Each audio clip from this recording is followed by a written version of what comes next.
मंगल मैत्री स्टूडेंट्स, हम लोग आओ मिलकर बचाएं पाठ पढ़ रहे थे। इसकी कवयित्री निर्मला पुतुल हैं।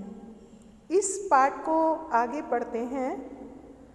भीतर की आग, धनुष की डोरी, तीर का नुकीलापन, कुल्हाड़ी की धार, जंगल की ताज़ा हवा, नदियों की निर्मलता, पहाड़ का मौन, गीतों की धुन, मिट्टी का सौंधापन, फसलों की लहलहाहट। इस पैराग्राफ में कवयित्री कहती हैं, इस अनुच्छेद में बताती हैं कि जो उनका संथाली समाज है, उनका आदिवासी समाज है, उसमें उन्हें क्या क्या देखने को मिलता है। भीतर की आग, यानी जो उनके संघर्ष करने की आदत है, संघर्ष करने की प्रवृत्ति है, एक तो वो।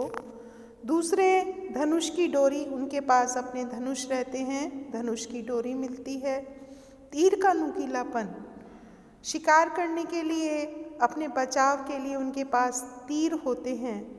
उनकी परिश्रम करने की आदत के साथ अपने पारंपरिक हथियार जो होते हैं, धनुष, उसकी डोरी, तीरों का नुकीलापन, कुल्हाड़ी की तेज धार, ये सब कुछ उनके पास होता है।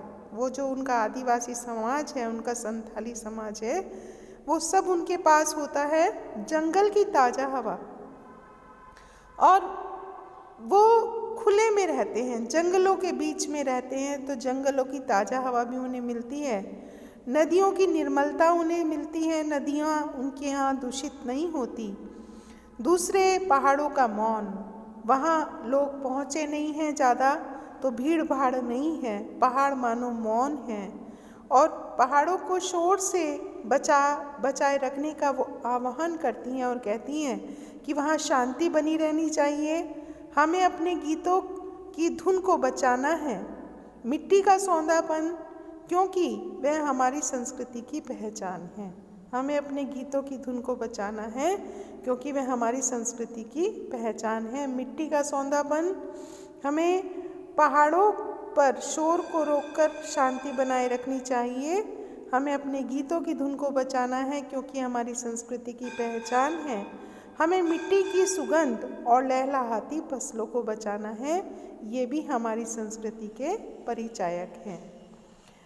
आगे वो कहती हैं, नाचने के लिए खुला आंगन, गाने के लिए गीत, हंसने के लिए थोड़ी सी खिलखिलाहट, रोने के लिए मुट्ठी भर एकांत, बच्चों के लिए मैदान, पशुओं के लिए हरी हरी घास, बूढ़ों के लिए पहाड़ों की शांति।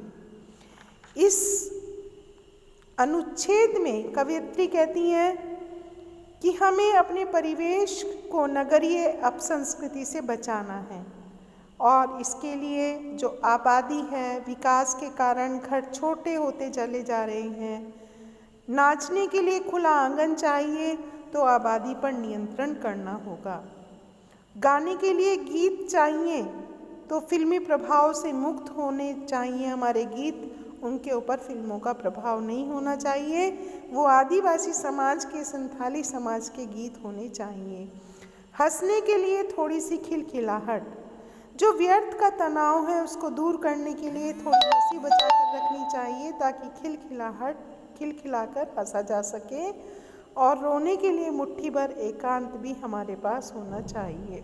अपनी पीड़ा को व्यक्त करने के लिए थोड़ा सा एकांत भी चाहिए। और बच्चों को खेलने के लिए मैदान, पशुओं के चरने के लिए हरी हरी घास, और बूढ़ों के लिए पहाड़ी प्रदेश का शांत वातावरण होना चाहिए। इन सब के लिए हमें सामूहिक प्रयास करने होंगे। इन सब के लिए हमें मिलजुल करके प्रयास करना होगा, क्योंकि हमें अपने आदिवासी समाज को बचाना है, तो हमें ये सब कुछ प्रयास करना होगा। यहाँ आदिवासी समाज की ज़रूरतों पर ध्यान दिया गया है। हरी हरी में पुनरुक्ति प्रकाश अलंकार आया है। मुट्ठी भर एकांत थोड़े से एकांत के लिए प्रयुक्त हुआ है, और छंद मुक्त और ऐतुकांत रचना है। यहाँ तक आपको ये पाठ अभी करना है। धन्यवाद।